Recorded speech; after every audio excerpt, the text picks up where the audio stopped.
hankali tsakanin kishiyoyi bana kausain. Mun ce miji ya haɗa su tsakaninsu. To mataki na 9 tunda mu ambaci 8 ko mu ɗauka 7 na 8 jahilci. Jahilci yana da matukar rawa da yake takawa mai muni wajen dagula da ɓata da kuma taɓarɓarar da rayuwar ainihin kishiyoyi. Domin jahilcin nan zai kai ga a shiga gumbokaye. Duk wadda kuma ta san hadarin zuwa gumboka ai ba za ta yi ba. Ya tabbata a hadisi annabi sallallahu alaihi cewa duk wanda ya je gumboka ko mai duba ya kuma yi imani da shi to ya kafirce da abin da aka saukar wa annabi sallallahu alaihi to kaga in dai da ilimi za ta san hadarin zuwa gumboka. To wanda zai yi tsayin daka ya ga wannan bai faru ba shine miji. Shi sa muka ce mataki na 8 kenan. Lallai ilimi ya game gidan.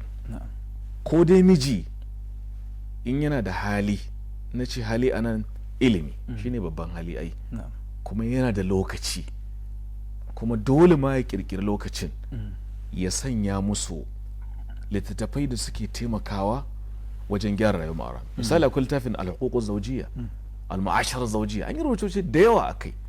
Yace to da Allah barin so miki wannan littafin kuma ku zo mu karanta daki malam in ka ba mutum ilimi ka gama ai, ka kare.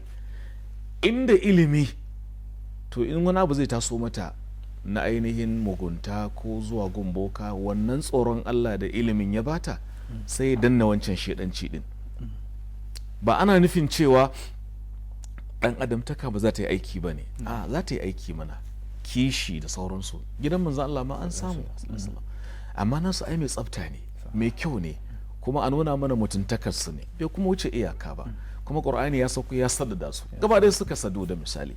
Har ma ina manzo sallallahu akwai lokaci da ma ya bar gida kusan ya kai kusan wata kafin ya dawo saboda rikici. Kwarai ya ce mana na Aisha ma ya bar ɗakin ta wata guda. Ta ce ya rasu daga shi ka dawo yau kwana 29 ce ke da Allah.